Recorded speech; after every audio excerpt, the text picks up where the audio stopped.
देखो पेपर तो काफी, हम बोल सकते हैं टफ आया था, लंबा आया था काफी।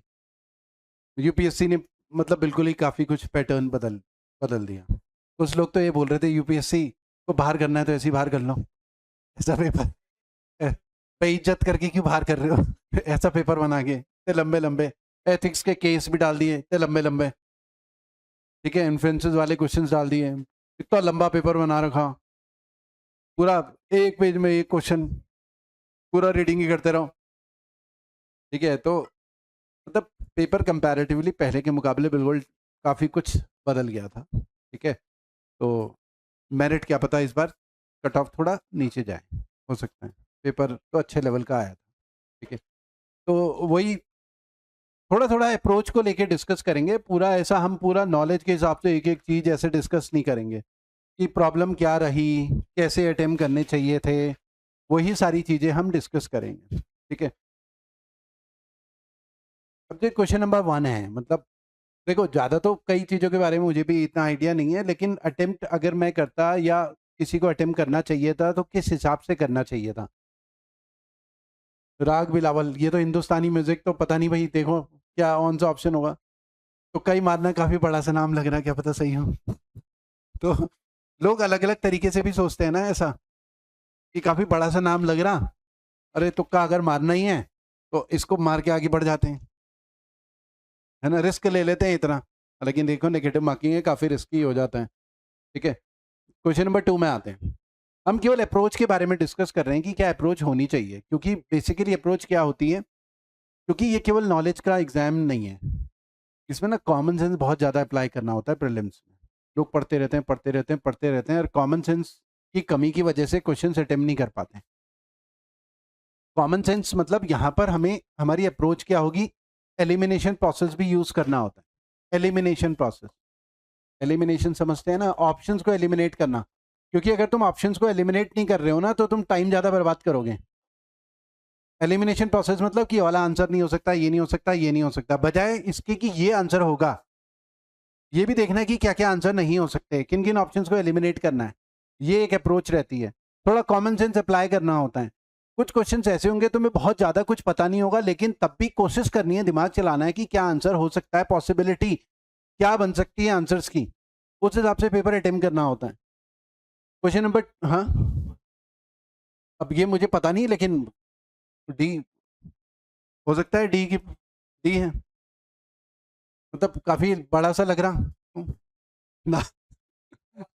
हाँ, वहां बैठे हो तो वहाँ वही है ना, नेचुरल तरीके से कॉमन एग्जाम प्रेशर इतना रहता है कि इंसान नेचुरल तरीके से सोच नहीं पाता, और पता भी नहीं है, फिर क्या है, या तो गलत तुक्का लग जाते हैं या तो आगे बढ़ गए, नेगेटिव मार्किंग हो गई, है ना।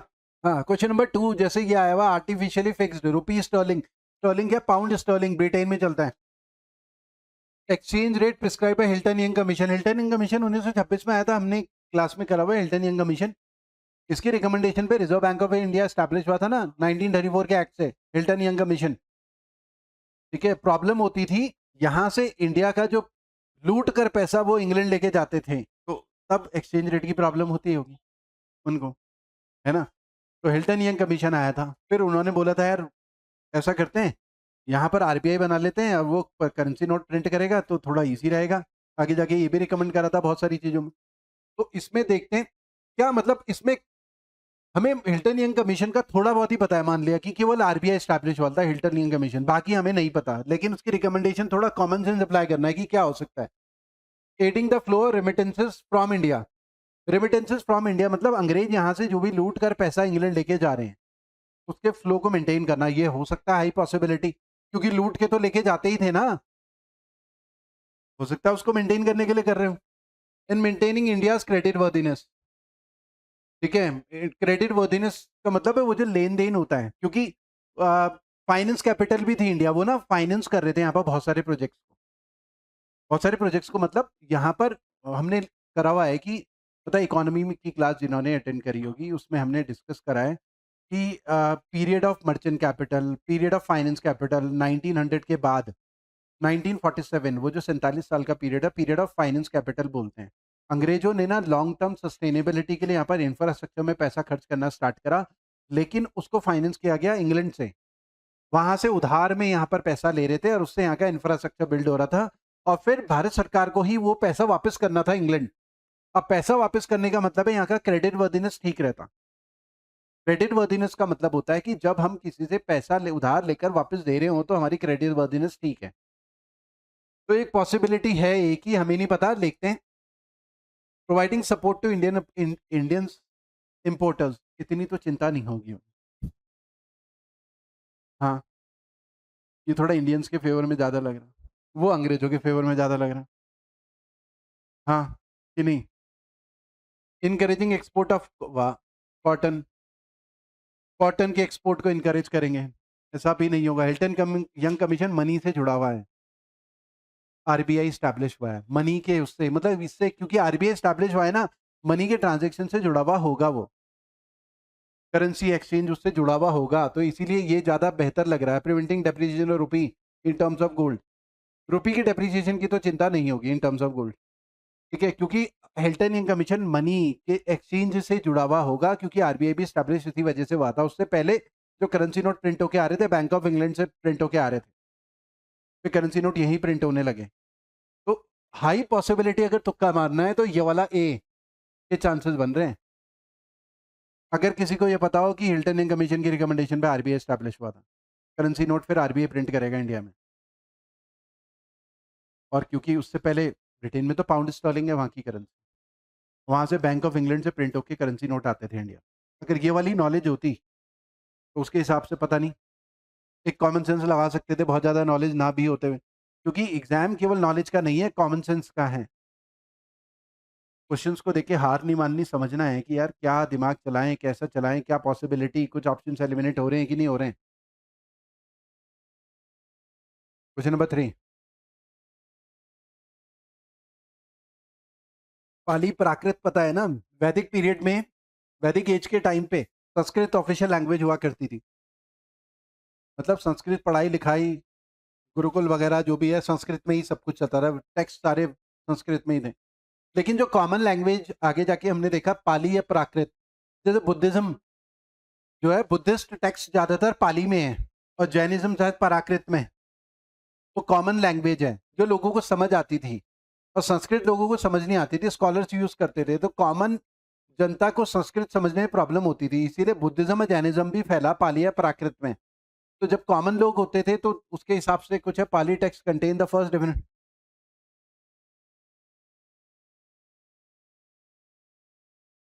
Definitive reference.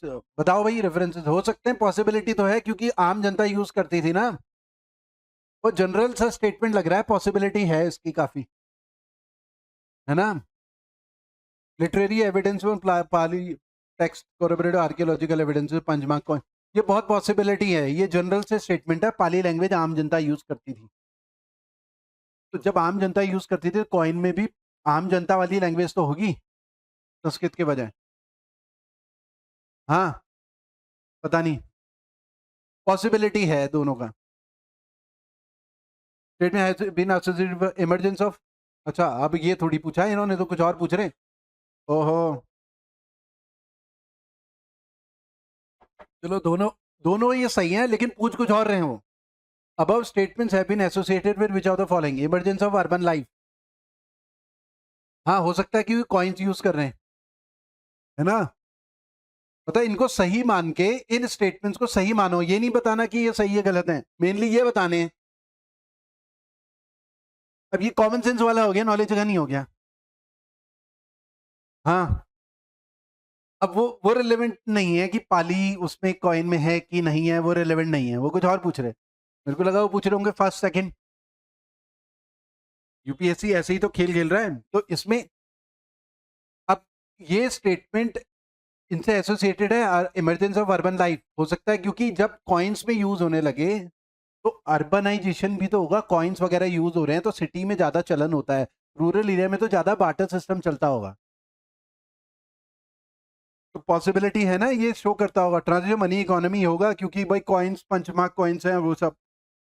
मेरे हिसाब से तो दोनों होने चाहिए, थोड़ा कॉमन सेंस लगा के टिक करके आगे बढ़ सकते हैं। हाँ, कुछ ने किया होगा, पता होगा कि नहीं।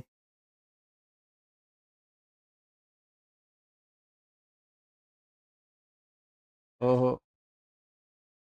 पिक्चर फॉलोइंग, ये नगर स्टाइल शिखर, ये आर्ट एंड कल्चर में सुनील सर ने पिछले हफ्ते पढ़ाया, इसका तो वीडियो भी डाला।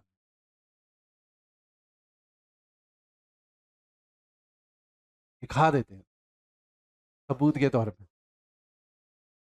ये क्या चल रहा है? अरे क्रॉस,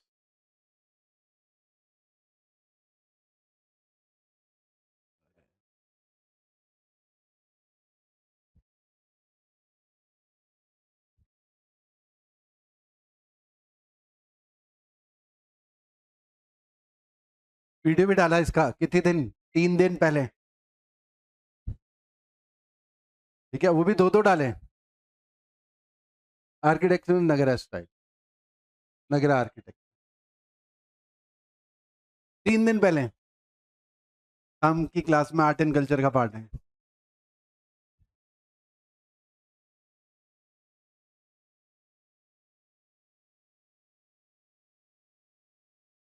एक सर ने टेम्पल भी तो दिखाए होंगे, मेरे ख्याल से दशावतार टेम्पल तो कॉमन है।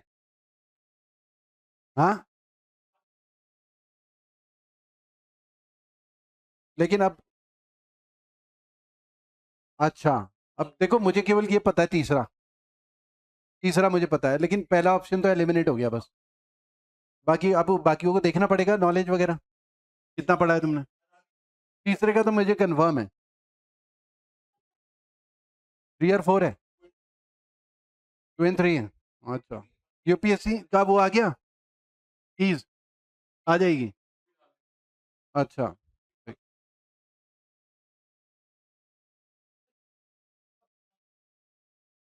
अच्छा, पुराना नाम है तो वो भी होगा। अच्छा, ओके, अच्छा हाँ, तो वी अरे वैसे ही कट गया था क्योंकि हमने वन, क्योंकि तीसरा लेना है, 1 और 2 तो पहले ही कट गए थे, मतलब 1 कट गया था पहली, एलिमिनेशन प्रोसेस ना, क्योंकि हमने बोला तीसरा तो पक्का है। चलो ये देख लेना, मतलब अप्रोच क्या होती है ना, एलिमिनेशन प्रोसेस हम डिस्कस करें, अप्रोच क्या है, जरूरी नहीं कि पूरी नॉलेज हो, लेकिन हमें क्वेश्चन अटेम्प्ट करने आनी चाहिए ना। Following is not included. देखो जैनिज्म में ये तो है, ये भी है, और ये भी है, और एक वो होता है हेल, नरक करके कुछ भी, ये राक्षस वगैरह, यक्ष वगैरह, डेमीगॉड्स वगैरह, ये तो ये नहीं होता। मतलब ये आंसर होगा ना, नॉट इंक्लूडेड पूछा है। हाँ हाँ हाँ,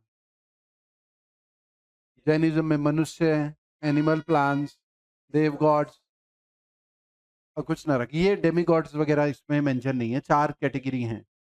ये तो जैनिज्म में नॉर्मली लोग पढ़ते ही हैं। ये भी आर्ट एंड कल्चर का ये, या अगर हुई नहीं है तो अभी तो आर्ट एंड कल्चर की क्लास चल ही रही है ना, बाग केव्स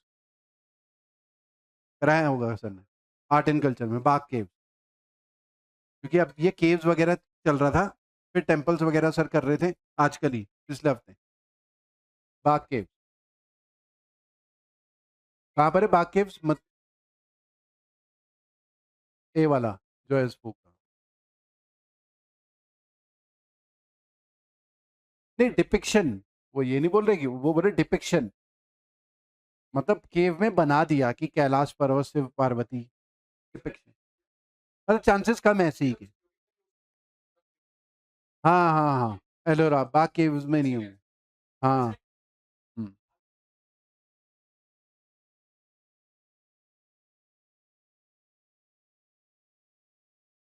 और ये देखो, ये place value system, place value, use of place value system, मतलब प्लेस वैल्यू सिस्टम मतलब पता है ना, टेंस प्लेस, उन्हीं की तो बात कर रहे हैं मैथ्स में। हाँ, टेंस प्लेस, 100 प्लेस, जैसे 567, तो 5 की प्लेस वैल्यू 500 है, वो 5 नहीं है, 500 है, तो उसका, उससे रिलेटेड स्टेटमेंट है। अब या तो नॉलेज होनी चाहिए या फिर अंदाजा लगाओ फिर ऐसी, मतलब कोशिश ये करनी है ना कि क्या पता बन जाए कुछ कॉमन सेंस से, क्या पता बन जाए कुछ कॉमन सेंस से। हाँ, इन नाइन से अब देखते हैं एक्सट्रीम और जनरल से स्टेटमेंट कौन सा है, क्योंकि बिल्कुल एक्सट्रीम वाले स्टेटमेंट को रिजेक्ट करना होता है और जनरल से स्टेटमेंट को हम एक्सेप्ट कर सकते हैं, पॉजिटिव अफर्मेटिव जनरल से स्टेटमेंट को। Earliest epigraphy use of place value system India found in. अब देखो ये जो स्टेटमेंट है थोड़ा स्पेसिफिक है तो इसको लेना थोड़ा सा रिस्की है, हो भी सकता है सही, नहीं भी हो सकता, पता नहीं। थोड़ा सा रिस्की तो हो जाता है ना क्योंकि टाइमलाइन लिख दी इन्होंने।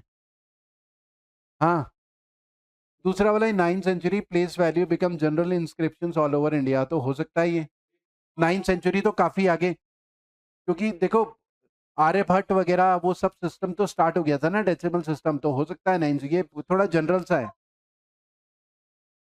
नहीं नहीं, एक्सट्रीम स्टेटमेंट है, क्योंकि एक्सट्रीम तो नहीं बोलेंगे क्योंकि वो 4th 5th सेंचुरी के बाद ना ये डेसिमल सिस्टम ये सब चालू हो गया था पूरे इंडिया में ना, 5th सेंचुरी, फिर 400 साल ये 9th सेंचुरी में पहुंचे, 400 साल में तो फैल गया होगा क्या पता पूरे इंडिया में। ठीक है, तो ये थोड़ा मुझे जनरल सा लग रहा है, ये सही सा लग रहा है सेकंड वाला। Place valley have been found in Sanskrit south east Asia as early in, हो सकता है क्योंकि वो 5th सेंचुरी से वो आर्यभट्ट वगैरह ये सब हो गए थे, मैथमेटिशियन हमने पढ़े हैं, तो पॉसिबिलिटी है, तो थोड़ा रिस्की है, आगे भी बढ़ सकते हैं छोड़ के भाई। हाँ, क्या है आंसर? ए मतलब 1 and 2, तो तीसरा क्यों नहीं करा?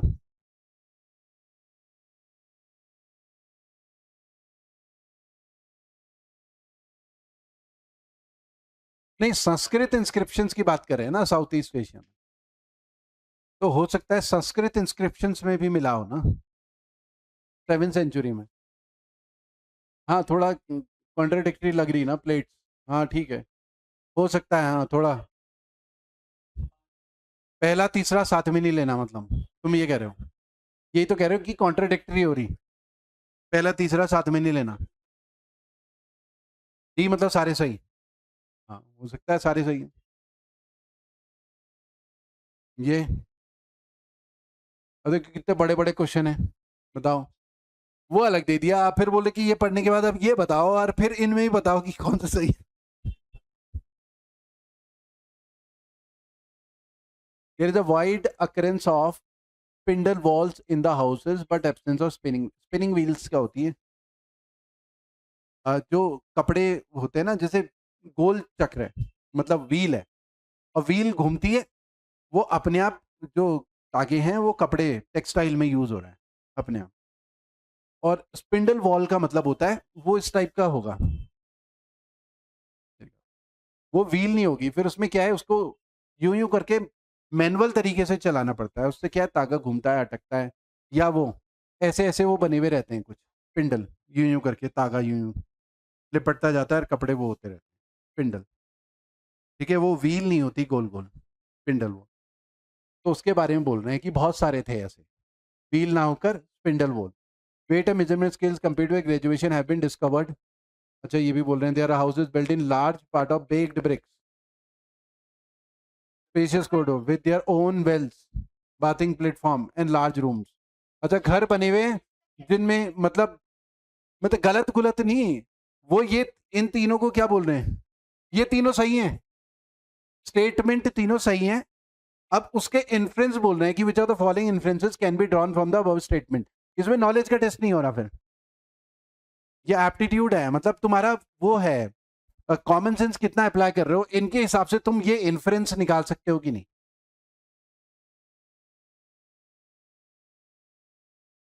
नहीं, स्टेट पहले पहले फर्स्ट से स्टार्ट तो कर लें। स्टेटमेंट 1 सजेस्ट है spinning was laborious activity done at home. Laborious तो होगा क्योंकि ये स्पिंडल वॉल्स हैं, जबकि व्हील्स इतनी लेबोरियस नहीं होता, व्हील तो गोल गोल घूमती है, ये बहुत मेहनत वाला है, हाथ से मैनुअल।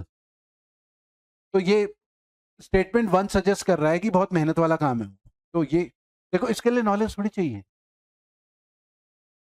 तुम्हें लग रहा होगा चाहे कुछ भी, लेकिन नॉलेज ही नहीं चाहिए, इसके लिए तो कॉमन सेंस लगाना है ना।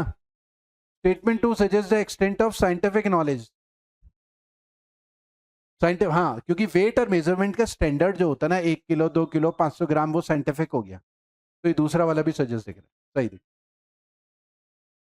कॉमन प्रॉपर्टी सिस्टम, ये बेग्ड ब्रिक रिलेटिवली, अब देखो कॉमन प्रॉपर्टी का मतलब प्राइवेट प्रॉपर्टी है, कॉमन प्रॉपर्टी मतलब समझना। कॉमन प्रॉपर्टी क्या है? सड़क कॉमन प्रॉपर्टी। प्राइवेट प्रॉपर्टी क्या है? हमारा घर है, वो हमारी प्राइवेट प्रॉपर्टी है, कोई नहीं आ सकता अंदर, हम जिसको अलाउ करेंगे। कॉमन प्रॉपर्टी मतलब सब यूज कर सकते हैं।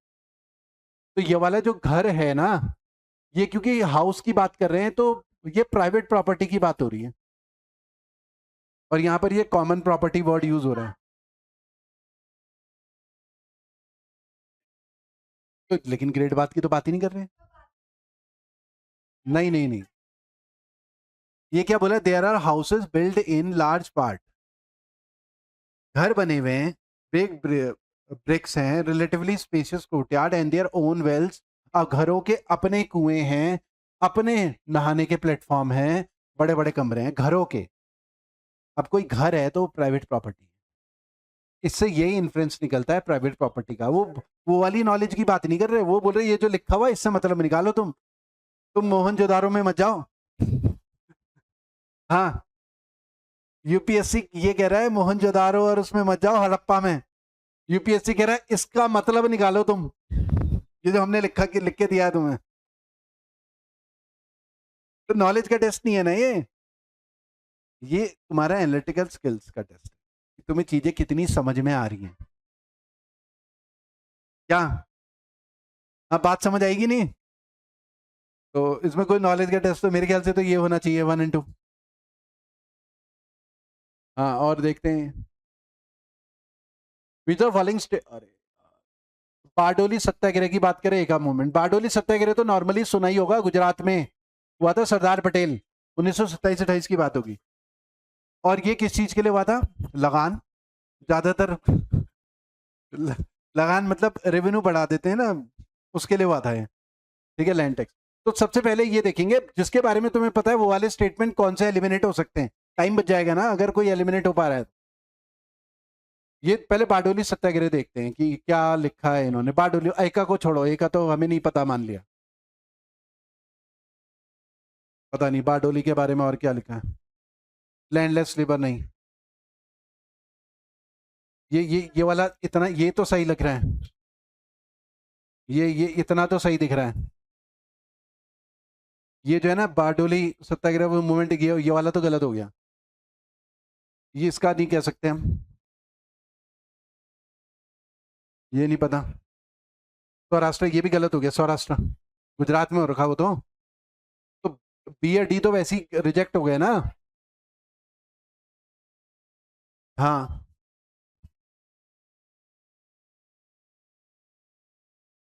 हाँ हाँ, ये भी हो सकता है, ये लो, उसे भी गलत करूंगा। तो ये बचा बस सी। बारडोली के नॉलेज, बारडोली के बेसिस पे ही, बारडोली तो नॉर्मली पढ़ते ही हैं लोग मॉडर्न हिस्ट्री।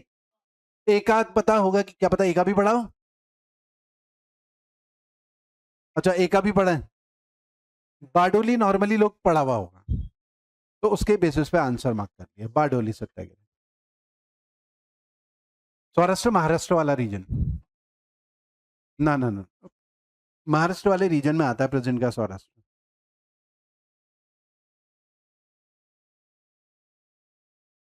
अब देखो यूपीएससी क्या पूछ रहा है, इन्होंने तो फिर दो स्टेटमेंट दे दिए, अब फॉलोइंग इंफॉर्मेशन एरिया वो सो। अब ये दोनों सही मान के चलो, और इसके बेसिस पे फिर ये तीन बताने हैं। Irrigation from wells allowed agriculture to expand away from flood plain. Flood plains का मतलब है नदी के किनारे का आसपास का एरिया, फ्लड प्लेन्स बोलते हैं। नदी में वाटर लेवल बढ़ जाता है ना, तो आसपास के गांव डूब जाते हैं, तो फ्लड प्लेन्स वाला एरिया होता है, जहाँ पर बाढ़ की वजह से डूबने का खतरा रहता है। तो फिर क्या होगा? इरिगेशन क्या होता है कि नदी से काफी दूर फिर खेती करो, और फिर पानी कहाँ से आएगा?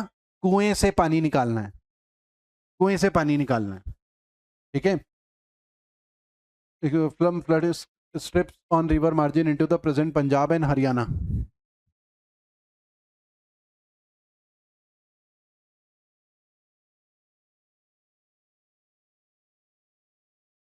हाँ, बताओ फिर कुछ। और सूखे के टाइम पे, और animal power was employed to drop water out. तो क्या मतलब पानी काफी नीचे चला गया, पानी ऊपर है तो इंसान ही खींच सकता है। हाँ, मतलब स्टेटमेंट तो सही ही है, वो ये कह रहे हैं। अब उसके बेसिस पे ये बातें बताओ। यूपीएससी ये नहीं कह रहा है इस स्टेटमेंट सही है गलत है, वो नहीं पूछ रहा। यूपीएससी बोल रहा है ये बातें सही हैं, इनके बेसिस पे अब ये बताओ। हाँ, वो बोले सूखे के टाइम पर, क्योंकि देखो वाटर लेवल अगर ऊपर होगा तो इंसान ही तो पानी निकाल लेगा ना, रस्सी बांध के बाल्टी से या जो भी है घड़े से जैसे भी। लेकिन सूखे के टाइम पे पानी बहुत नीचे चला गया, अब इतने नीचे से पानी खींचना, इतनी ताकत, तो फिर जानवर पे मतलब गधे की रस्सी बांधी, जानवरों की रस्सी बांधी, बैलगाड़ी में रस्सी, और फिर जानवर खींच रहा है पानी, वो यूज कर सकते हैं ना। सूखे के टाइम पे वो यही बोल रहे हैं, एनिमल को यूज किया गया पानी निकालने में। मतलब वो पूछ नहीं रहे कि सही है गलत है, वो बोल रहे कि भाई ये सही है। यूपीएससी कर, अब विच of the following information supports the above statement. कौन सी इंफॉर्मेशन ऊपर के स्टेटमेंट का सपोर्ट करती है, इसके सपोर्ट में कौन सी बात सही है।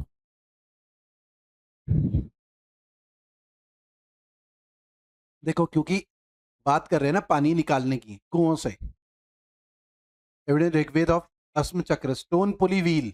हाँ, तो स्टोन पुली व्हील क्या होती है, कुआं है, कुएं में ऐसा एक स्टोन पुली व्हील होती है ना, रस्सी बंधी हुई, और ये बाल्टी, यहाँ पर इंसान रस्सी खींच रहा है, उसी को तो स्टोन पुली व्हील बोलेंगे। तो ये बात तो सपोर्ट कर रही है ना, क्योंकि कुएं से पानी निकालने की बात हो रही है, स्टोन पुली व्हील से ही निकलेगा, है ना। तो ये तो सही हिस्सा दिख रहा है। मेंशन हैव बीन मेड, अब देखो ये थोड़ा ऋग्वेद वाला चक्कर हो गया, होगा कि नहीं होगा, सही भी हो सकता है। कुलिशा,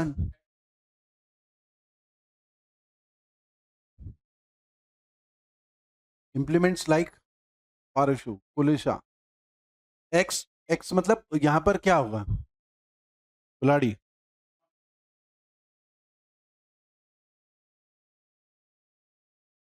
हाँ, ये थोड़ा डाउटफुल लग रहा है। History of use of aux, ये सही दिख रहा है, ऑक्स जानवर को यूज करेंगे ना पानी खींचने में, ये तो 1 और 3 तो होना ही चाहिए, मतलब 1 भी होना चाहिए, 1 और 3 वाले फिर, मतलब ये है और ये है, पॉसिबिलिटी सी की दिख रही है, चेक कर लेना, बाकी तो ये डाउटफुल लग रहा है थोड़ा, सेकंड वाला। कॉमन सेंस ज्यादा लगाना है ना, चलो इसके बारे में तो क्या आप ज्यादा की लगा सकते हो इसमें, क्या बोल रहे हैं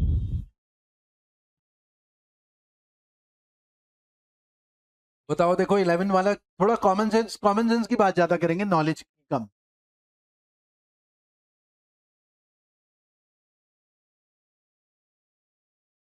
हाँ,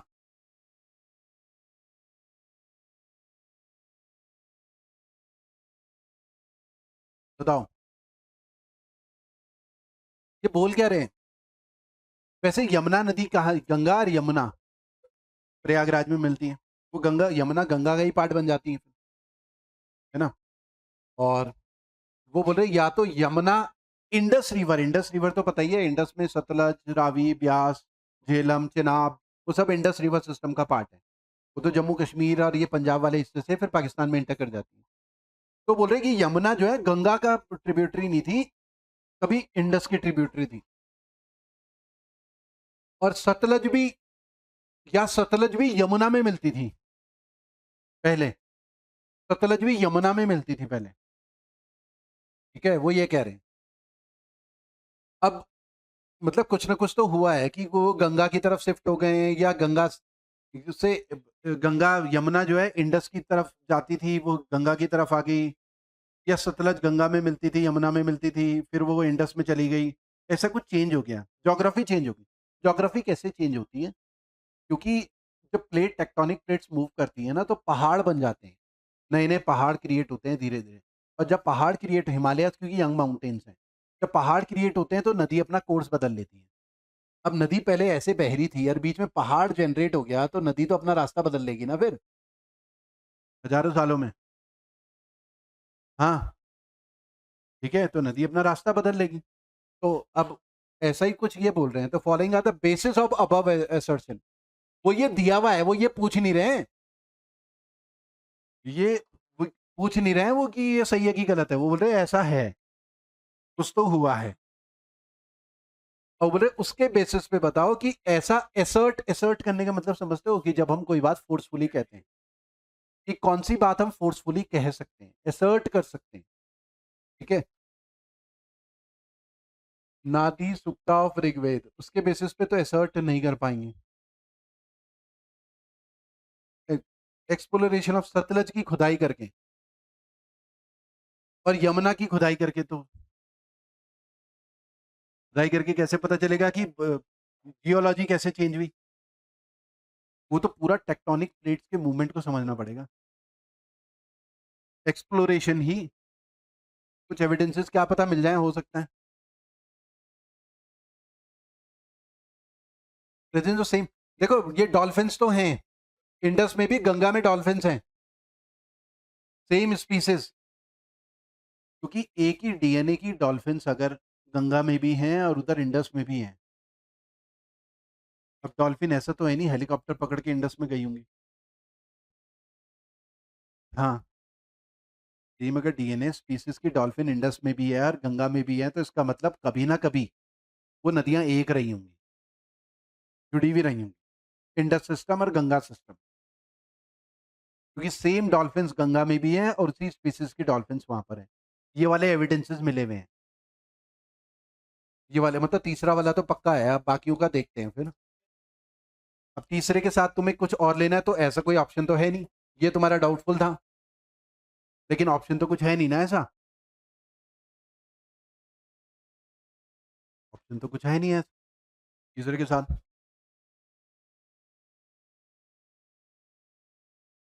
अरे ये तो बुद्धिज्म तो अब सर ने अभी पढ़ाया, पहले पढ़ाया था, वीडियो भी डाला। अरे बुद्धिज्म एंड बुद्धा एक दिन पहले।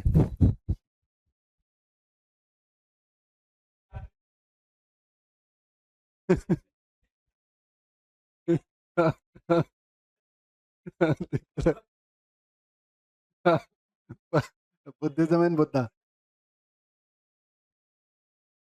हाँ। एम्प्टी सीट क्या रिप्रेजेंट करता है?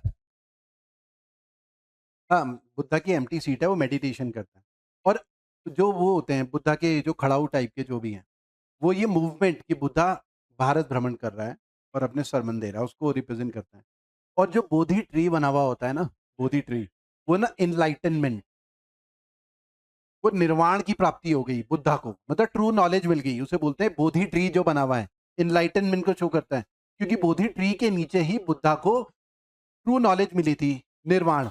और महापरिनिर्वाण का मतलब है डेथ, मोक्ष, महापरि, ये तो बुद्धा में पढ़ते ही हैं सब, कि महापरिनिर्वाण मतलब डेथ, मोक्ष, और निर्वाण मतलब इनलाइटनमेंट, नॉलेज, बोधि ट्री के नीचे।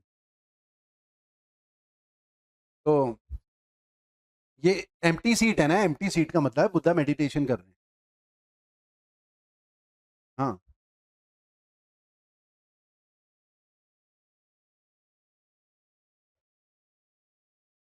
महाभिनिश कर्मणा, पता नहीं भाई, ये तो देखो, महापरिनिर्वाणा मतलब डेथ है, तो डेथ है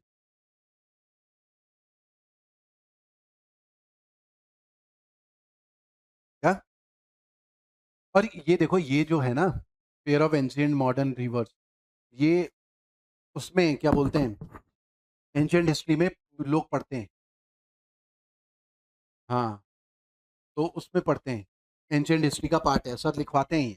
इस नदी को क्या बोला जाता है, क्लास में लिखवाया होगा एंशियंट हिस्ट्री, जिन्होंने किया। हाँ, तो देखो ये एक तो मुझे याद है, ये पारुसनी, ठीक है, एक मुझे सतुद्री याद है, किसका, ये सतलज नदी, एसएस से स्टार्ट है ना, इसलिए याद है, सतुद्री करके ऐसा कुछ है, सतुद, हाँ, क्योंकि सतलज और वो, बाकी तो याद नहीं है, लेकिन ये पारुसनी रावी तो पक्का है।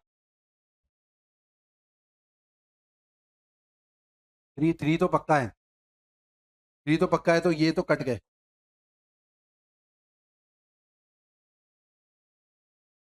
अब या तो चौथा, ये तो अपने आप ही कट गया ना, 1 और 2, 3 तो लेना ही है, 4 का देखना पड़ेगा बस। अच्छा तो फिर ये मतलब थर्ड ओनली। हाँ, क्या 3 और 4 है? ओनली फोर्थ, ये गलत, पारसनी रावी तो है ही। हाँ, ये बहुत सारे एग्जाम में आ रखा है, जहां तक मुझे याद है, देख लो। रावी को पारुषनी बोलते हैं कि नहीं? हाँ, तो 3 को तो लेना ही है ना तुमने, 4 ओनली कैसे ले सकते हो? अरे क्या चैट जीपीटी से अरे चैट जीपीटी तो गलती बताता है, कई बार चैट जीपीटी गलत बता। अच्छा, तो 3 ओनली मतलब। हाँ,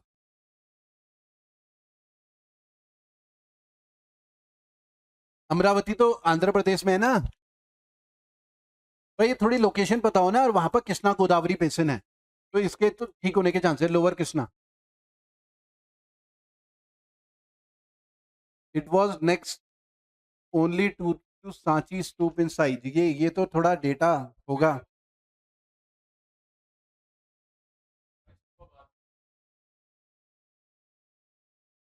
कास्टिंग में लेटर साउथ, ये करेक्ट होगा बिल्कुल, क्योंकि अमरावती वो आंध्रा का है ना, साउथ के ऊपर इम्पैक्ट तो पड़ेगा ही उसका, क्योंकि ये सारा द्रविडियन उसमें आ गया। तो तमिलनाडु उस तरफ, श्रीलंका में भी, क्योंकि बहुत सारे तमिलियन श्रीलंका गए थे, थोड़ा कॉमन सेंस, क्योंकि वो सारा द्रविडियंस आ गया, अमरावती का मतलब वहां से। तो तेलुगु, तमिल, कन्नड़, मलयाली, वो सब द्रविडियंस होते हैं ना, वो चीजें सिमिलर टाइप की वहां पर फैलती हैं।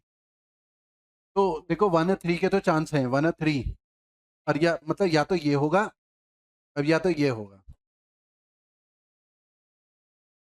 1 और 3 के तो चांस हैं हाई, हो सकता है ये भी हो। ये थोड़ा डेटा बस पता होना चाहिए। नहीं, बाद में पहले से मतलब नहीं है, साइज की बात कर रहे हैं। वो ये नहीं बोल रहे पहले बने क्या बाद में, साइज की बात कर रहे हैं कि उसका साइज शेप बड़ा है कि नहीं, वो हो सकता है।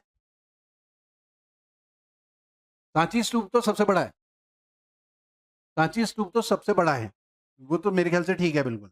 लेकिन अमरावती सेकंड है कि नहीं वो देखना है बस, है सेकंड की नहीं, देखो। तो सांची स्तूप से भी बड़ा है? अच्छा, सेकंड इनकरेक्ट है, देखना, अरे ज्ञानी लोगों बताओ जरा। अच्छा ग्रेड, अच्छा ऐसा है, तो फिर ये गलत हो गया फिर वो हो, तो 1 और 3 हो गया फिर तो, ये ना। देखो हम वैसे नहीं, हम ये नहीं नॉलेज के उसमें, थोड़ा बहुत नॉलेज को कैसे अप्लाई करना है एग्जाम में, वो डिस्कस कर रहे हैं, अप्रोच, केवल अप्रोच, क्योंकि यहाँ ना केवल नॉलेज से एग्जाम नहीं निकलेगा, वहां पर अलग एटीट्यूड चाहिए, बिल्कुल कूल काम, क्योंकि अब वैसे तो जैसा पेपर था, आधे लोग तो टेंशन में आ गए होंगे, गया मैं, हो गया मेरा बेड़ा गर्क, ब्लड बात,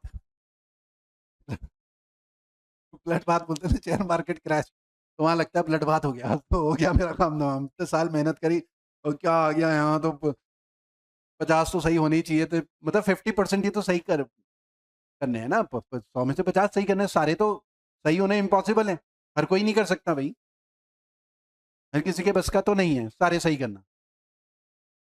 ठीक है, तो आधे 50% सही, ऐसा मत सोचो कि सारे सही होने चाहिए, सारी नॉलेज होनी चाहिए ना, आधे करने हैं बस, सब मुश्किल नहीं है, थोड़ा कॉमन सेंस लगाना है बस। बस वो जो फॉर्मूला है ना, जो क्रैक कर लेते हैं प्रीलिम्स क्लियर करने का, वो फिर बार बार प्रीलिम्स क्लियर करते हैं, उन्हें समझ में आ जाता है यार, केवल नॉलेज को सही तरीके से कॉमन सेंस के साथ अप्लाई करना है, और तब आंसर एलिमिनेशन प्रोसेस वगैरह थोड़ा कॉमन सेंस से ऑप्शंस को एलिमिनेट करके करना है। सर भी तो करा ही रहते हैं बीच में पीवाई क्यों, थोड़ा सा तो आइडिया हुआ होगा तुम्हें भी। हाँ, एक तो नहीं हुई होगी, 2 4 तो हुई होगी। हाँ,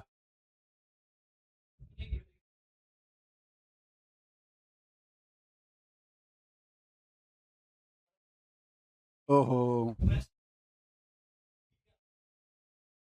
तो एक गलती नहीं है तो ये तो बहुत सारी गलतियां हैं। एक स्टेटमेंट से बहुत सारी गलतियां कर दी। हाँ ऐसे बोलो। हाँ 16th, formation of following factor contribute to formation of Forward Bloc. देखो ये, अरे बेस बोस जो है फेल टू विन कॉन्फिडेंस, ये बिल्कुल सही है। कैसे क्या महात्मा गांधी बोस की बनती कहां थी? Different ideology. गांधी जी का तो कैंडिडेट ही अलग था, आईएनसी के उसमें प्रेसिडेंट के चुनाव में गए। हाँ पट्टाभी सीतारामैया। और बाकियों का बोस, अब बोस जीत गया। गांधी जी अलग हो गए ना। सुभाष चंद्र बोस की अप्रोच अलग है कि भाई ऐसे अंग्रेज नहीं, ऐसे आजादी नहीं मिलेगी। गांधी जी तो नॉन वायलेंस वाले तरीके को फॉलो करते थे, सुभाष चंद्र बोस तो आर्मी बना रहे हैं। हम्म।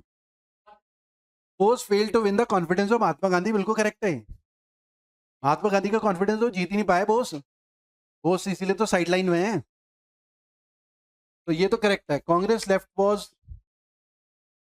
यूनाइटेड एंड फेल टू, ये बिल्कुल कांग्रेस ने सपोर्ट नहीं करा, इसलिए बोस को रेजिग्नेशन देना पड़ा इलेक्शन जीतने के बावजूद भी। ये वाला भी करेक्ट है। Communist did not support Bose in his Endeavour. Options को एलिमिनेट कर लेते हैं ना, कुछ हो रहे हैं। ये वाला एलिमिनेट हो गया, 1 और 2 तो है ही ना। सपोर्टर्स ऑफ एम एन रॉय, दूसरी leader Jayaprakash, preferred Congress unity. नहीं वो कर रहे होंगे टू सपोर्टिंग। बोस को तो सपोर्ट करेंगे नहीं ना एम एन रॉय। कम्युनिस्ट लीडर थे एम एन रॉय। एम एन रॉय का घर हमारे पड़ोस में है, पैदल पैदल 2 मिनट का घर। दूसरे वाले नहीं है। हम्म। वही है। अरे हमारे पड़ोसी है, 2 मिनट पैदल पैदल घर है उनका। बंगाल में पैदा हुए थे, घर है इतना बड़ा। हाँ घर है, प्रॉपर्टी जो लिखा हुआ उनके घर के, अब तो मर गए ना। लिखा हुआ एम एन रॉय, घर के बाहर। घर के बाहर कम्युनिस्ट लीडर थे ना।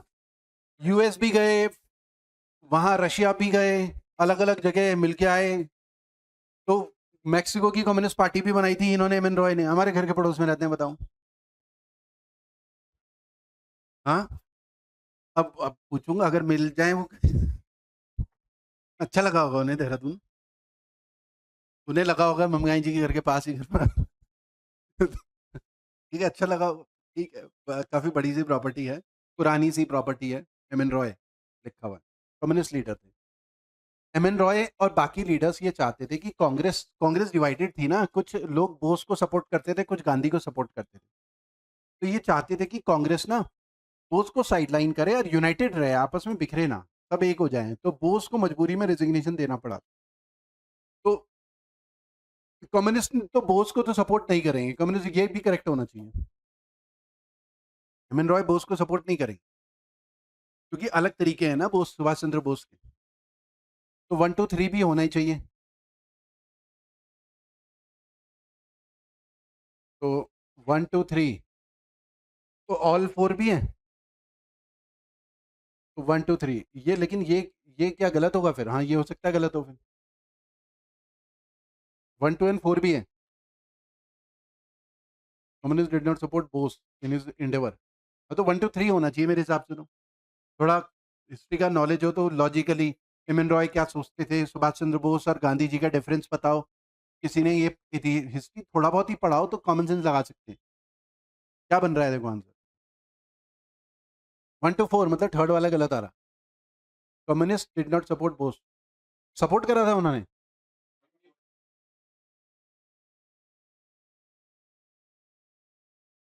लेकिन एम एन रॉय कांग्रेस के यूनिटी पे काम कर रहे थे, मतलब फोर्थ वाली ये रॉन्ग आ रहा है मतलब।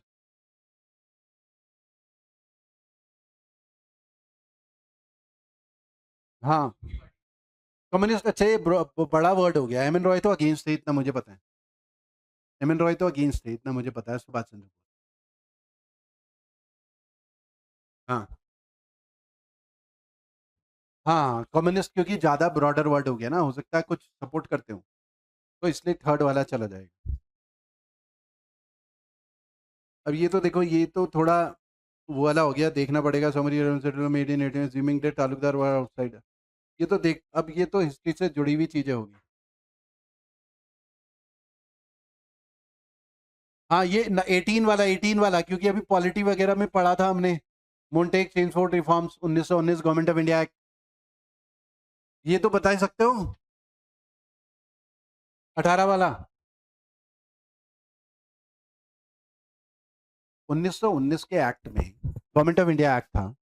1909 के एक्ट में ना सेपरेट इलेक्टोरेट मुस्लिम्स के लिए था। और 19 पार्लियामेंट्री रिफॉर्म्स 1919 के एक्ट में सेपरेट इलेक्टोरेट फिर किसके लिए, क्रिश्चियंस के लिए भी आ गया था, सिख के लिए भी आ गया था।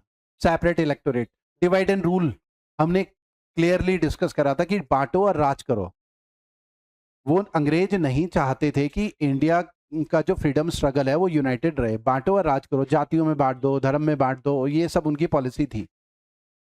तो इसलिए सेपरेट इलेक्टोरेट की वो बात कर रहे थे। तो यहाँ पर देख लेते हैं, reforms retained and extended to preserve separate electorate, ये तो करेक्ट होगा।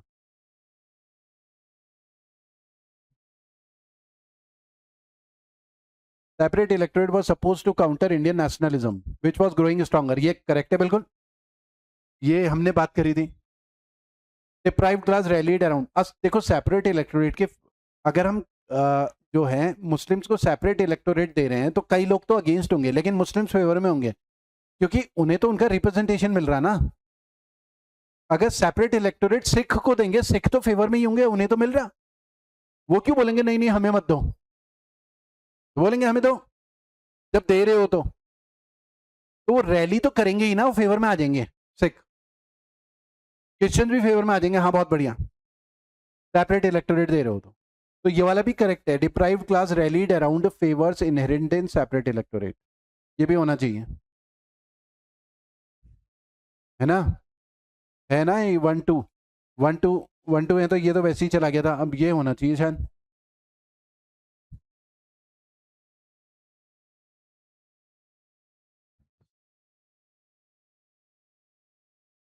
हाँ, आगे जाके एससी के लिए भी करा क्या, शेड्यूल कास्ट के लिए।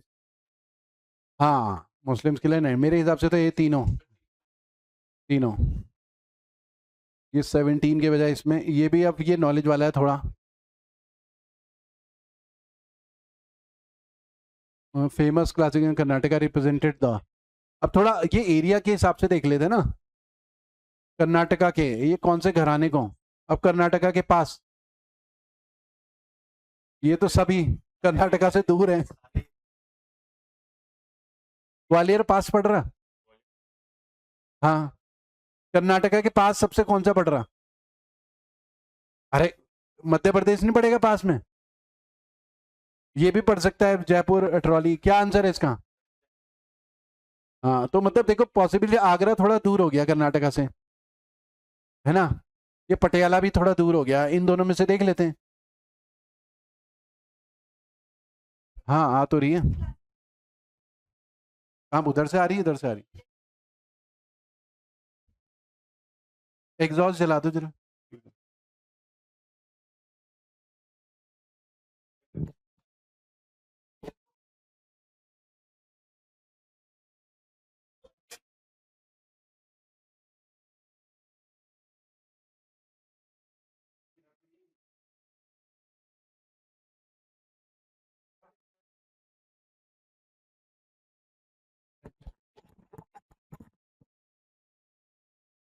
चेक करने हैं, चेक कर।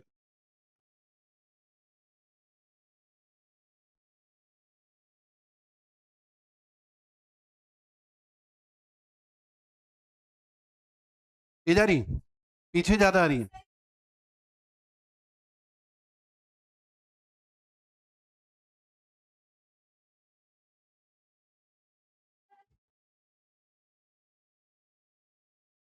कुछ आ रही है।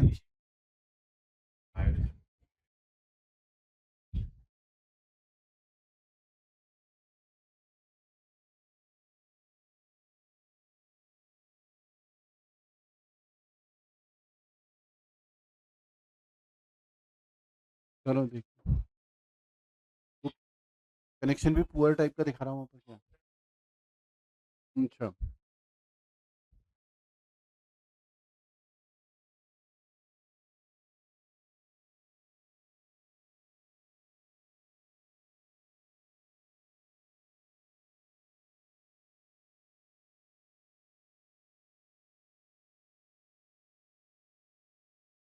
हाँ चलो फिर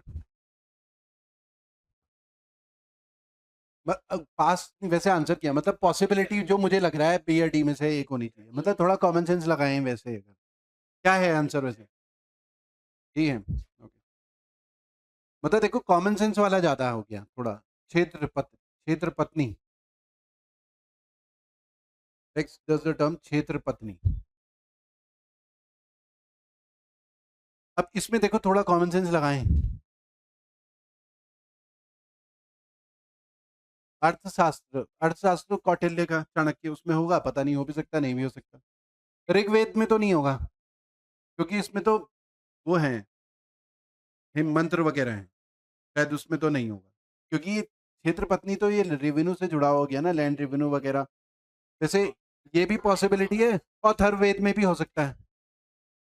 अष्टाध्याय तो उससे जुड़ी हुई है, पनीनी की, संस्कृत, संस्कृत की ग्रामर है।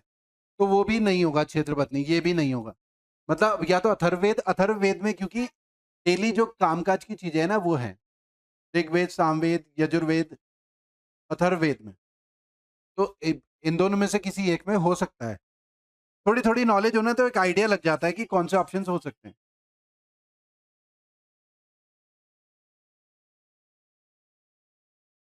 हाँ हो सकता है, लेकिन गलत भी हो सकता है, अथर्ववेद भी हो सकता है। हाँ तो अथर्ववेद होगा फिर, क्योंकि इन दोनों में से कोई एक है। मतलब ऐसे देखो, तुम्हें पूरी नॉलेज भी ना हो ना, तुम्हें थोड़ा कॉमन सेंस अप्लाई करना है। मतलब ऐसा भी नहीं कि क्वेश्चन को सीधे छोड़ के, वरना तो सारे क्वेश्चन छोड़ने पड़ेंगे तुम्हें यूपीएससी में, सारे छोड़ने पड़ेंगे। थोड़ा कॉमन सेंस अप्लाई करना है। हाँ, मैं तो एक तरीका हम डिस्कस कर रहे हैं, अप्रोच क्या होनी चाहिए क्वेश्चन को करने की, वो डिस्कस कर।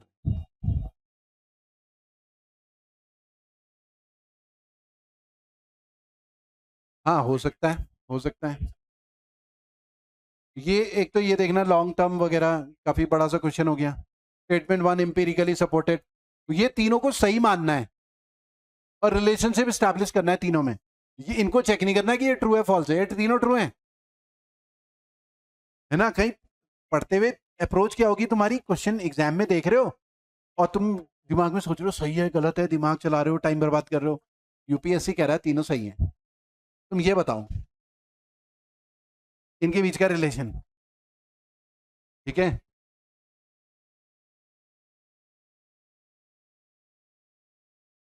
23 वाला ये बताओ, देखो, मैंग्रोव इकोसिस्टम।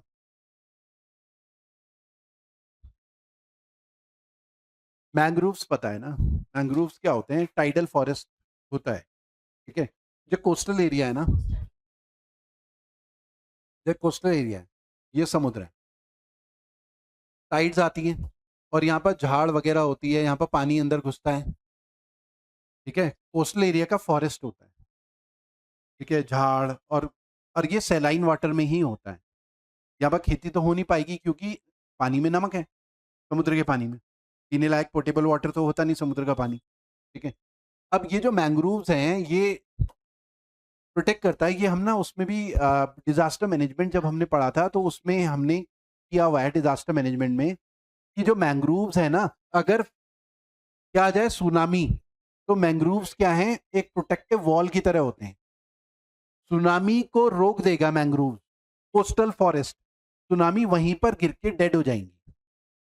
वो जो रेजिडेंशियल एरिया होगा आसपास, वहां तक पहुंच नहीं पाएगी सुनामी, क्योंकि बीच में कोस्टल फॉरेस्ट। हाँ, वो एब्जॉर्ब कर लेता है शॉक, क्योंकि वेव्स है ना बहुत सारी, वो मैंग्रोव कोस्टल फॉरेस्ट से टकरा के वहीं खत्म हो जाएंगी डिजास्टर मैनेजमेंट में। तो यहाँ पर मैंग्रोव रिड्यूस टाइडल एनर्जी, हाँ टाइडल एनर्जी को भी रिड्यूस करेगा। टाइडल एनर्जी क्या होती है? टाइडल एनर्जी यहाँ पर ना, जो टाइड्स चल रही होती है, टाइड्स मतलब पानी आगे जा रहा है पीछे जा रहा है, उससे क्या है, मोटर घूमती है और बिजली बनती है। और मैंग्रोव्स ये भी कर सकते हैं, अगर कोस्टल फॉरेस्ट है तो वो वाटर की स्पीड को कम कर देगा, तो टाइडल एनर्जी थोड़ी कम जनरेट होगी, टाइडल एनर्जी थोड़ा कम जनरेट होगी अगर मैंग्रोव्स या कोस्टल फॉरेस्ट है तो। Mangrove reduces tidal energy in स्टो, अरे ये स्टो फ्रेश वाटर तो उनको स्टोर नहीं करता।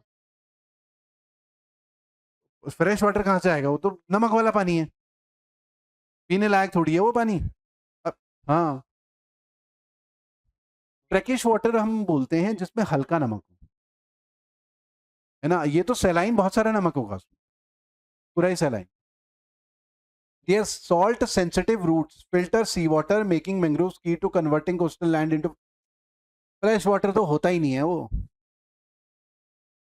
कोस्टल फॉर, ऐसा नहीं होता कि पीने वाले पानी में पीने की पानी की बड़ी समस्या है कोस्टल एरिया में। ठीक है, ये दोनों तो गलती हो गए। अब दो गलत हो गए तो यही बचा बस, बाकी तीसरा पढ़ने की जरूरत नहीं है। अब पढ़ के टाइम बर्बाद कर दोगे ना फिर। ये शुरू के दो तो सीधा सीधा गलत हो गए, लॉजिकली कॉमन सेंस है, लॉजिकली कॉमन सेंस है।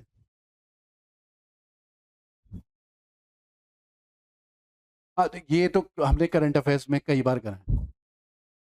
विंझम इंटरनेशनल पोर्ट नहीं करा केरला में, और हमने ये डिस्कस करा था कि डीप सी वाटर पोर्ट है और ये ट्रांसशिपमेंट पोर्ट है। क्लियरली मैंने बोला ये इस पर्पज से बनाया गया है कि छोटे शिप से सामान लोडिंग अनलोडिंग होके बड़े शिप में लोड होता है। मान लो कि 10 इंडस्ट्री से सामान छोटे छोटे शिप में लोड हुआ, और फिर विंझम पोर्ट में क्या होगा, एक शिप से दूसरे शिप में, बड़े शिप में सामान 10 शिप का, छोटे छोटे शिप का बड़े शिप में लोड हो जाएगा, अब फिर यूरोप निकल जाएगा सारा माल लेके। अब एक होता है ना कि एक जगह 10 टेम्पो आए माल लेकर और ट्रक में लोड करा, फिर ट्रक निकल गया गुजरात माल लेके। छोटे छोटे 10 टेम्पो थोड़ी गुजरात जाएंगे, ऐसी शिप्स में भी होता है, छोटे छोटे शिप के माल बड़े शिप में डाल दिया जाता है। और उसी पर्पज से विंझम पोर्ट बना है, लोडिंग अनलोडिंग के लिए, एक शिप से दूसरे शिप में सामान लोड करने के लिए। ये करंट अफेयर्स में बल्कि 3-4 बार टेस्ट में डाल दिया होगा, यही सेम क्वेश्चन, पता नहीं याद होगा कि नहीं। तो इसमें देख लेते हैं क्या है। Vizhinjam port, domestic cargo reduce reliance on coastal shipping, eliminate the need of foreign cargo hub to reduce, ये हो सक coastal reduce reliance on coastal, नहीं नहीं प्राइम पैसेंजर टूरिज्म तो है ही नहीं है, पैसेंजर क्रूज टूरिज्म से कोई लेना देना नहीं है इसका। ये ट्रांसशिपमेंट पोर्ट है क्लियरली, कहीं पर ट्रांसशिपमेंट लिखा है, ये लिखा हुआ देखो। रीडिंग ये वाला तो बिल्कुल करेक्ट है, बाय एवरीथिंग। हाँ हाँ, ये भी कट जाए एक्सक्लूसिवली, ये एक्सट्रीम स्टेटमेंट हो गया ना, इसलिए ये भी गया। तो थर्ड ओनली, ये तो करंट अफेयर्स का ही था देखो, ये तो सही होना चाहिए था। नहीं, ये कौन सा है 26वां, हाईएस्ट नंबर ऑफ, ये तो देखो ये बेसिक, जिसको मैप पता होगा तो वो तो खटाखट करेगा। पहला वाला बिल्कुल सही। हाँ, यूपी कितने सारे स्टेट को टच करता है, उत्तराखंड को टच करता है, हिमाचल को भी थोड़ा सा टच करता है, हरियाणा को भी टच करता है, मध्य प्रदेश को भी टच करता है, छत्तीसगढ़ को भी टच करता है, बिहार को भी, राजस्थान, राजस्थान को भी करता है। 8, हाँ राजस्थान को भी टच कर रहे हैं। 8 स्टेट, 8 स्टेट, 8 याद है मुझे, 8 है शायद, 8। तो ये तो करेक्ट है बिल्कुल। Rajasthan shares the longest international border, right, ये गलत है। ये तो हमने करा हुआ है पहले कभी, वो बंगाल इंडिया बांग्लादेश रिलेशन है इंटरनेशनल रिलेशंस में, कि इंटरनेशनल बॉर्डर ना वेस्ट बंगाल जो है वो बांग्लादेश के साथ शेयर करता है लॉन्गेस्ट बॉर्डर। तो ये गलत है, यहाँ पर होना चाहिए था वेस्ट बंगाल। हाँ सेकेंड नंबर पे हुआ। Sikkim is the only state contribute just one, ये गलत है क्योंकि ये सिक्किम के साथ साथ वो भी है एक मेघालय, मेघालय, मेघालय आसाम के साथ, केवल एक स्टेट, मेघालय आसाम, देख लो ध्यान से, मेघालय केवल आसाम के साथ, सिक्किम एंड मेघालय है।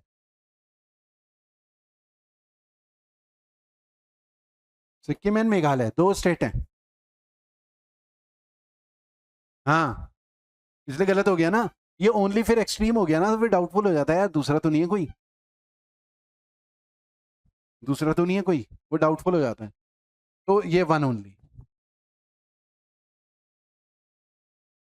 क्या, ओ अरे 2 एंड 3 ये होगा फिर, नॉट करेक्ट। हाँ ऐसे ही तो गड़बड़ हो जाती है।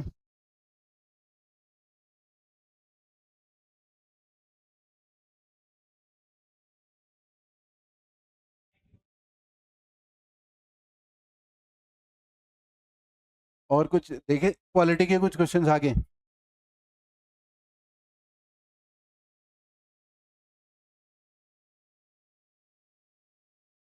देखो सागरमाला करंट अफेयर्स में कर रखा डिस्कशन। सागरमाला मतलब इंडिया की जो कोस्ट लाइन है ना, ये सागर है, और ये इंडिया में यहाँ पर पोर्ट एरिया डेवलप कर रहे हैं ना, तो ये जो पोर्ट एरिया डेवलप कर रहे हैं तो माला की तरह हो गए ना, जैसे मोती होते हैं। तो सागरमाला प्रोजेक्ट सारे पोर्ट्स को मॉडर्नाइज करना, अलग अलग पोर्ट्स को कनेक्ट करना इंफ्रास्ट्रक्चर के साथ, ताकि एक्सपोर्ट इंपोर्ट बेहतर तरीके से हो सके।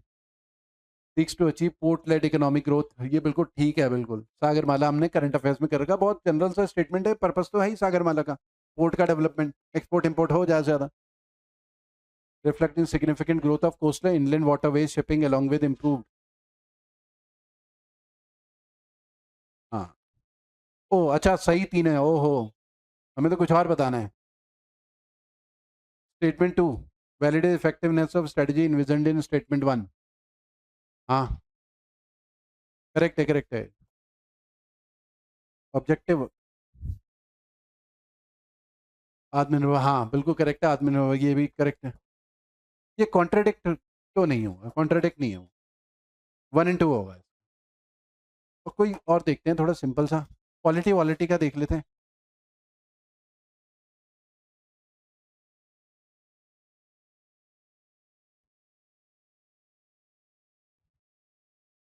अरे ये क्लास में करा रखा, स्टील से टेक्नोलॉजी नहीं कराया। अच्छा ये भी क्या है, जेनेटिक मेडिसिन। जेनेटिक मेडिसिन क्या है, डीएनए को रिपेयर करता है, अगर किसी के डीएनए में फॉल्ट है उसको रिपेयर करना, उसको रिप्लेस करना, उसमें मॉडिफिकेशन करना। जेनेटिक मेडिसिन यही होती है। हम वो वाली मेडिसिन अगर लेते हैं तो हमारे डीएनए में जेनेटिक्स में थोड़े चेंज हो जाएंगे। Medicine correct, compensate for the faulty gene responsible for disease, ये करेक्ट है, इसीलिए जेनेटिक मेडिसिन बोल रहे हैं ना। Engineered virus and lipid use for carriers, हो सकता है, पॉसिबिलिटी है। ये genetic medicine alter the entire DNA sequence, ये बिल्कुल एक्सट्रीम हो गया ना, ऑल्टर द एंटायर, पूरा ही डीएनए, पूरा तो नहीं बदलता होगा वो, रिपेयर करता होगा वो। तो थ्री वाला तो रिजेक्ट कर दो ना, जहां जहां थ्री है। अब वन ओनली है या वन एंड टू ओनली है।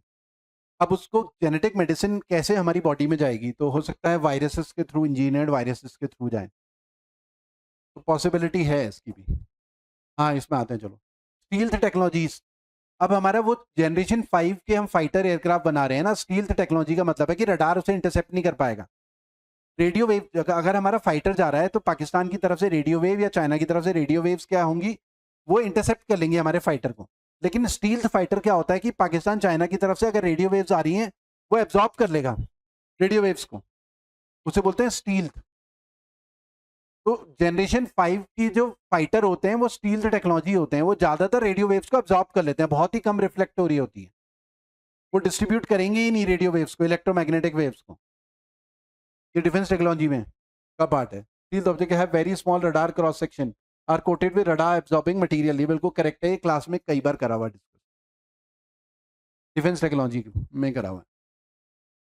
स्पेसिफिक फ्रीक्वेंसी हो सकता है, स्पेसिफिक फ्रीक्वेंसी से हो जाए वो, ये पॉसिबिलिटी है। Meta material to increase the scattering, increase नहीं डिक्रीज, स्कैटरिंग से तो पता चल जाएगा। इलेक्ट्रोमैग्नेटिक रेडिएशन, ये तो गलती है तीसरा वाला, तीसरा गलत है, तो ये गया, वन ओनली है, वन इन टू, ये भी होगा।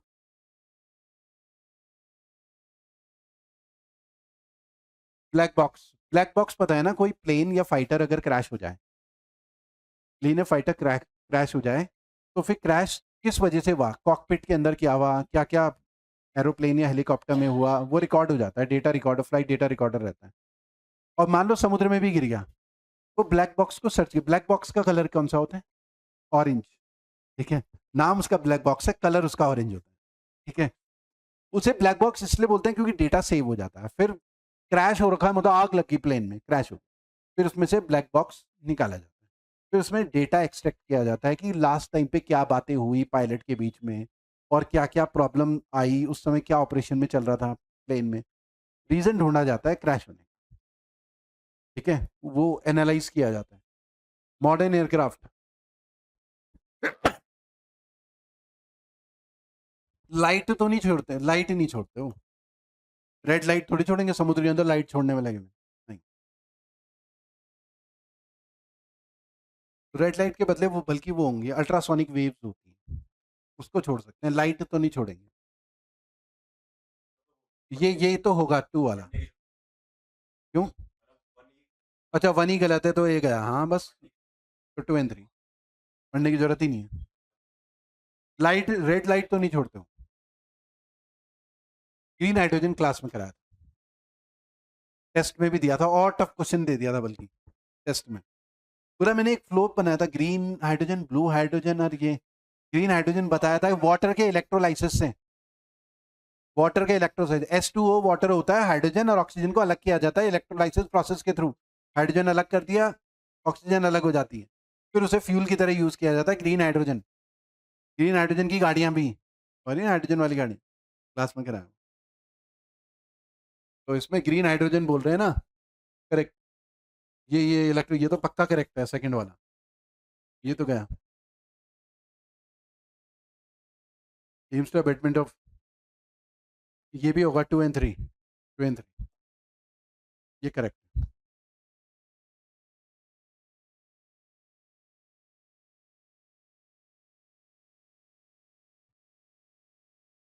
वहां पर है, एक दो क्वेश्चन और देखते हैं, थक गए होंगे तुम तो। हाँ ये करंट अफेयर्स का, इंडिया डीप ओशियन मिशन। अब समुद्र की गहराई में उतरना है, ये क्लास में हमने करा था, ठीक है।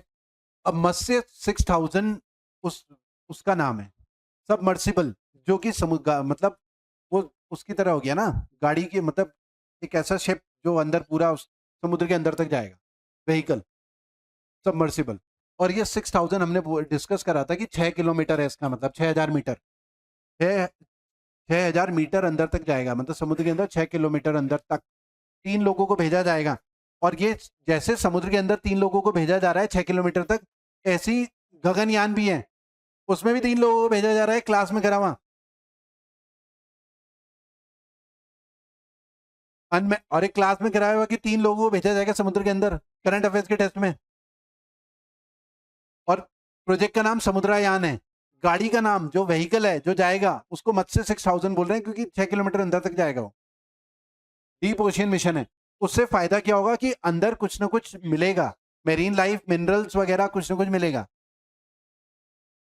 ये भी करेक्ट है, ये भी करेक्ट है। ये गलत है, ये हमने लिखा हुआ है ministry of earth sciences, proper current affairs में notes, ministry of earth sciences.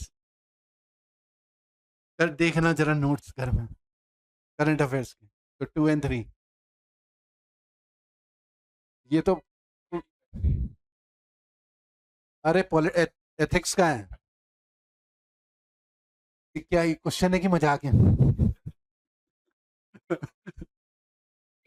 देखो टाइम की कमी है, ऐसे को तो वैसे होंगे क्या पता सिंपल, क्योंकि एथिकल टाइप का है।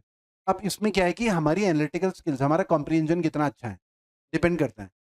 अब क्या है कि कई लोग पढ़ के एकदम समझ जाते हैं जिनकी रीडिंग हैबिट होती है, कई लोग तो 2-3 लाइन ही समझ नहीं आई तो मत पढ़ना, छोड़ दो और आगे बढ़ दो, क्योंकि जब कॉम्प्रिहेंशन खराब हो तो फिर पूरा टाइम बर्बाद होगा, क्वेश्चन भी गलत कर दोगे।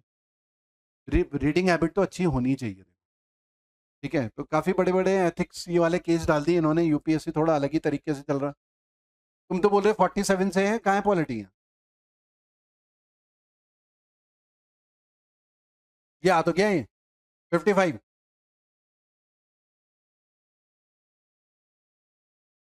There is no article in the constitution that specify constitution of India will be officially. नहीं नहीं, ये तो ऐसा नहीं है आर्टिकल ना, आखिरी आखिरी में लिखे हुए हैं, ये आखिरी के 3 हैं जो ओरिजिनल कॉन्स्टिट्यूशन में थे, 393, 394 और 395। इसमें डेट वेट भी लिखी हुई है और वो सब लिखा हुआ है।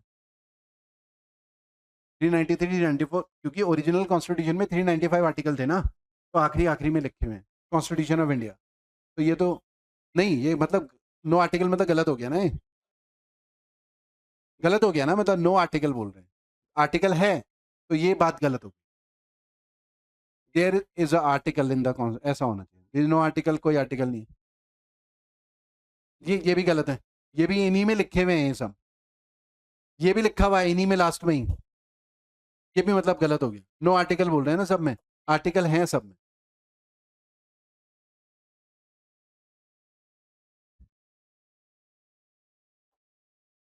और भी है कोई?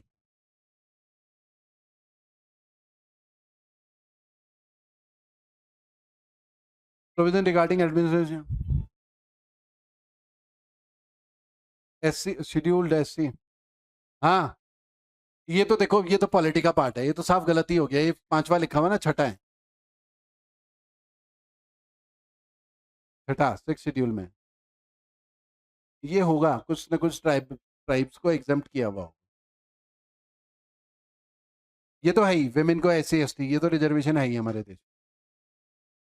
लेकिन ये पूछ क्या रहे हैं, दे आर टू, ये भी होगा, तो करेक्ट होंगे, 2 और 3। ये बोल रहे ना, ये होना चाहिए मेरे हिसाब से, 2 और 3, ये ए। ये सुदर्शन चक्र भी क्लास में टेस्ट में कर रखा, ये मिशन सुदर्शन चक्र S-400 भी इसमें इंक्लूडेड है, इसमें आकाश सिस्टम भी इंक्लूडेड है सुदर्शन चक्र में, और इसराइल का एरो सिस्टम भी इंक्लूडेड है, क्लास में लिखा हुआ, या डिफेंस टेक्नोलॉजी में लिखा होगा, डिफेंस टेक्नोलॉजी में, डिफेंस टेक्नोलॉजी सुदर्शन चक्र, अरे करंट अफेयर्स में भी लिखा हुआ है, मैं अभी फोटो खींच के भेजूंगा तुम्हें ग्रुप में। हाँ, सुदर्शन चक्र क्योंकि करंट की न्यूज थी ना, टेस्ट। हाँ,